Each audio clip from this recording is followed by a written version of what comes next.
ಕೆಲ ದಿನಗಳಿಂದ RSS versus Priyank Kharge ಅನ್ನುವಂತಹ ಸನ್ನಿವೇಶ ವಾತಾವರಣ ರಾಜ್ಯದಲ್ಲಿ ಸೃಷ್ಟಿಯಾಗಿದೆ. ಈ ಬೆನ್ನಲ್ಲೇ ಇವತ್ತು ಚಿತ್ತಾಪುರದಲ್ಲಿ ಆರ್ಎಸ್ಎಸ್ ಪರೇಡ್ಗೆ ಬ್ರೇಕ್ ಅನ್ನು ಹಾಕಿದ್ದಾರೆ ತಹಶೀಲ್ದಾರ್. ಇದೇ ವಿಚಾರಕ್ಕೆ ಸಂಬಂಧಪಟ್ಟಂತೆ ಬಿಜೆಪಿ ಶಾಸಕ ಬಸವರಾಜ ಮತ್ತಿಮೂಡ್ ಕಿಡಿಕಾರಿದ್ದಾರೆ.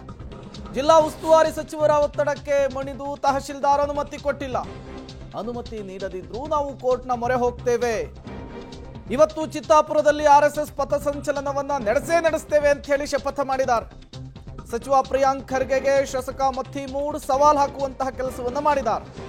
ಈ ಮೂಲಕ ಪ್ರಿಯಾಂಕ್ ಖರ್ಗೆ ಅವರ ಸ್ವಕ್ಷೇತ್ರದಲ್ಲಿ ಆರ್ಎಸ್ಎಸ್ ವರ್ಸಸ್ ಪ್ರಿಯಾಂಕ್ ಖರ್ಗೆ ಅನ್ನುವಂತಹ ಜಟಾಪಟಿ ಮತ್ತಷ್ಟು ರೋಚಕ ಘಟ್ಟವನ್ನು ತಲುಪಿದಂತೆ ಕಾಣಿಸ್ತಾ ಇದೆ.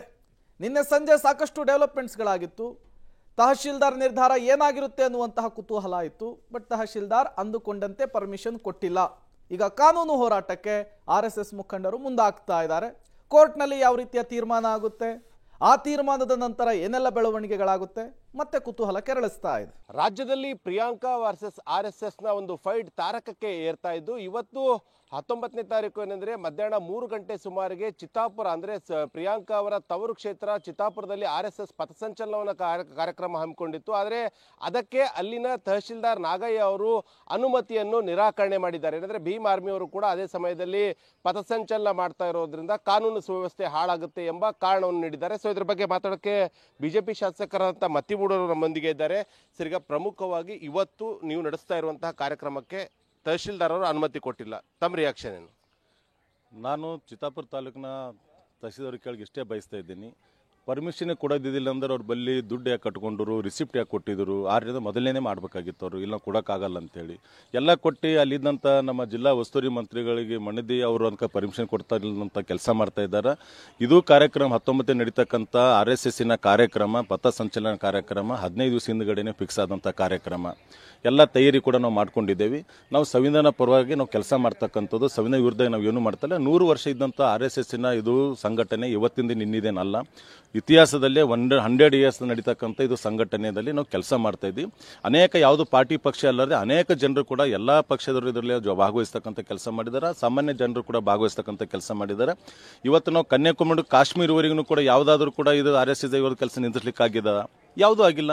ನಾವು ಇವತ್ತು ಪಥ ಸಂಚಲನ ನಾವು ಮೊದಲನೇ ಡೇಟ್ ಫಿಕ್ಸ್ ಮಾಡಿದೆ. ಇವತ್ತು ನಾವು ಕಾರ್ಯಕ್ರಮ ಮಾಡೇ ಮಾಡ್ತೀವಿ.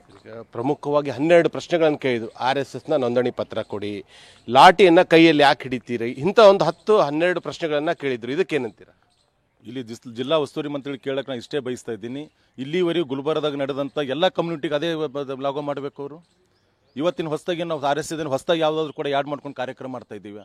ಇವತ್ತು ಕಲಬುರಗಿಯಲ್ಲಿ ಏನು ನಡೀತಾ ಇದೆ ಅಂತಕ್ಕಂಥ ಕೂಡ ಜನ ನೋಡ್ತಾ ಇದ್ದಾರೆ. ತಲವಾರು ಹಿಡ್ಕೊಂಡು ಹಗಲ ತಲವಾರು ಹಿಡ್ಕೊಂಡು ಬೀಸ್ಕೊ ತಿರುಗಾಡ್ದ ಕಾರ್ಯಕ್ರಮ ಮಾಡ್ತಾ ಇದ್ದಾರೆ.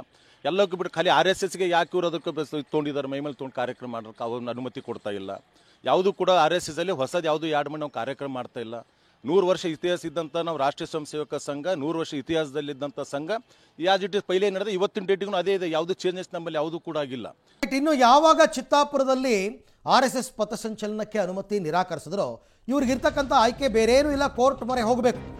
ಹಾಗಾಗಿ ಚಿತ್ತಾಪುರದಲ್ಲಿ RSS ಪಥಸಂಚಲನಕ್ಕೆ ಬ್ರೇಕ್ ಬಿದ್ದ ಹಿನ್ನೆಲೆಯಲ್ಲಿ ಅನುಮತಿ ಕೋರಿ ಹೈಕೋರ್ಟ್ ಮೊರೆ ಹೋಗಿದ್ದಾರೆ ಮುಖಂಡರು. ಹೈಕೋರ್ಟ್ಗೆ ರಿಟ್ ಅರ್ಜಿಯನ್ನು ಸಲ್ಲಿಸಿದ್ದಾರೆ RSS ಮುಖಂಡ ಅಶೋಕ್ ಪಾಟೀಲ್ ಅವರು.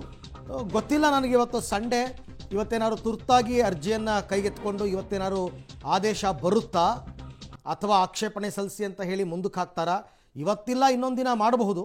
ಬಟ್ ಅವ್ರದ್ದು ಹಠ ಇದೆ, ನಾವು ಯಾವತ್ತು ಅಂದ್ಕೊಂಡಿದ್ವಿ ಅವತ್ತೇ ಮಾಡಬೇಕು ಅಂತ. ಜೊತೆಗೆ ಇಲ್ಲೊಂದು ಪಾಯಿಂಟ್ ಏನಂದರೆ, ಇವರು ಈ ಆಲ್ರೆಡಿ ಅನುಮತಿಗೆ ಪರ್ಮಿಷನ್ಗೆ ಹಾಕ್ಕೊಂಡಿದ್ರು, ಅವರೇನೋ 6,000 ರೂಪಾಯಿ ಫೀಸ್ ಕಟ್ಟಿಸ್ಕೊಂಡು ಅನುಮತಿ ಪತ್ರ ಕೊಟ್ಟಿದ್ದಾರಂತೆ.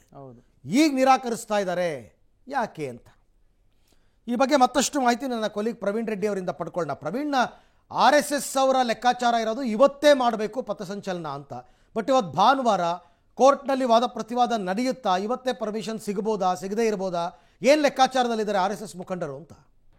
ಈಗಾಗಲೇ ಏನಂದ್ರೆ ಕಲಬುರಗಿಯ ಚಿತ್ತಾಪುರದಲ್ಲಿ RSS ಪಥಸಂಚಲನ ಮಾಡೋದಕ್ಕೆ ಈಗಾಗಲೇ ಎಲ್ಲಾ ಸಿದ್ಧತೆಗಳನ್ನು ಕೂಡ RSS ನಾಯಕರು ಮಾಡ್ಕೊಂಡಿದ್ರು. ಆದ್ರೆ ನಿನ್ನೆ ಮಧ್ಯರಾತ್ರಿವರೆಗೂ ಕೂಡ ಕಾದಿಸಿರುವಂತಹ ಚಿತ್ತಾಪುರ ತಹಶೀಲ್ದಾರ್ ನಾಗಯ್ಯ ಅವರು ಕೊನೆಗೆ ಅನುಮತಿಯನ್ನು ನಿರಾಕರಣೆ ಮಾಡಿದ್ದಾರೆ. ಸೊ ಹೀಗಾಗಿ ಈಗ RSS ನ ನಾಯಕರಿಗೆ ಇರುವಂತಹ ಏಕೈಕ ಆಯ್ಕೆ ಅಂದ್ರೆ ಈಗ ಕಲಬುರಗಿಯ ಹೈಕೋರ್ಟ್ ಪೀಠಕ್ಕೆ ಏನಂದ್ರೆ ಈಗಾಗಲೇ ಅಂದ್ರೆ ಅರ್ಜಿಯನ್ನು ಸಲ್ಲಿಸಿದ್ದಾರೆ, ಆನ್ಲೈನ್ ಮೂಲಕ ಅರ್ಜಿಯನ್ನು ಸಲ್ಲಿಸಿದ್ದು. ಈ ರೀತಿಯಾಗಿ ನಾವು ಚಿತ್ತಾಪುರದಲ್ಲಿ RSS ನ ಒಂದು ಕಾರ್ಯಕ್ರಮ ಮಾಡೋದಕ್ಕೆ ಮುಂಚಿತವಾಗಿ 15 ದಿನಗಳ ಮುಂಚಿತವಾಗಿವೆ ಏನಂದ್ರೆ ಎಲ್ಲಾ ತಹಶೀಲ್ದಾರ್ಗೆ ಅನುಮತಿಯನ್ನು ಕೇಳಿದ್ರೆ, ಆದ್ರೆ ಕೊನೆ ಕ್ಷಣದಲ್ಲಿ ನಿರಾಕರಿಸಿದ್ದಾರೆ. ಹೀಗಾಗಿ ಅನುಮತಿ ಕೊಡಿ ಅಂತ ಕೋರ್ಟ್ ಮೊರೆ ಹೋಗಿದ್ದಾರೆ. ಇನ್ನು ಕೋರ್ಟ್ ಇದನ್ನ ಯಾವ ರೀತಿಯಾಗಿ ತೆಗೆದುಕೊಳ್ಳುತ್ತೆ, ಈ ಅರ್ಜಿಯನ್ನ ತ್ವರಿತವಾಗಿ ತೆಗೆದುಕೊಂಡು ಇವತ್ತೇ ಆ ಒಂದು ಅಂತಿಮ ನಿರ್ಧಾರವನ್ನ ಇವತ್ತು RSS ನ ಒಂದು ಪಥಸಂಚಲನಕ್ಕೆ ಅನುಮತಿ ಕೊಡ್ತಾರಾ ಇಲ್ವಾ ಎಂಬುದು ಈಗ ಎಲ್ಲರ ಚಿತ್ತ ಈಗ ಕೋರ್ಟ್ನತ್ತ ನೆಟ್ಟಿದೆ. ಇನ್ನೊಂದು ಕಡೆ ಏನಂದ್ರೆ ಕಲಬುರಗಿಯಲ್ಲಿ ಮಾತನಾಡಿದಂತಹ ಕಲಬುರಗಿ ಗ್ರಾಮೀಣ ಶಾಸಕ ಬಸವರಾಜ್ ಮತ್ತಿಮೂಡ್ ಅವರು ಹೇಳ್ತಾ ಇದ್ದಾರೆ, ನಾವು ಇವತ್ತು ಚಿತ್ತಾಪುರದಲ್ಲಿ RSS ಪಥಸಂಚಲನವನ್ನು ಮಾಡೇ ಮಾಡ್ತೀವಿ ಅಂತ ಹೇಳ್ತಾ ಇದ್ದಾರೆ. ಸೊ ಒಂದಂತೂ ಬಹಿರಂಗವಾಗಿ ಯಾವ ರೀತಿಯಾಗಿ ಸರ್ಕಾರ ಅಂದ್ರೆ RSSಗೆ ಪ್ರಿಯಾಂಕ್ ಖರ್ಗೆ ಅವರು ಸವಾಲ್ ಹಾಕ್ತಾ ಇದ್ದಾರೆ. ಪ್ರಿಯಾಂಕ್ ಖರ್ಗೆಗೆ ಕೌಂಟರ್ ಆಗಿ RSS ಮತ್ತು ಬಿಜೆಪಿ ನಾಯಕರು ಕೂಡ ಈಗ ಕೌಂಟರ್ ಆಗಿ ಸವಾಲ್ ಹಾಕ್ತಾ ಇದ್ದಾರೆ. ಅಲ್ಲಿ ಅನುಮತಿ ನಿರಾಕರಣೆ ಮಾಡಿದ್ರು ಕೂಡ ನಾವು ಇವತ್ತ ಪಥಸಂಚಲನವನ್ನು ಮಾಡೇ ಮಾಡ್ತೀವಿ ಅಂತ ಬಿಜೆಪಿ ಶಾಸಕರು ಹೇಳ್ತಾ ಇದ್ದಾರೆ. ಸೊ ಯಾವ ರೀತಿಯಾದಂತಹ ಟ್ವಿಸ್ಟ್ ಮೇಲೆ ಟ್ವಿಸ್ಟ್ ಈಗ ಈ ಒಂದು ಕೇಸ್ ಪಡಿತಾ ಇದೆ.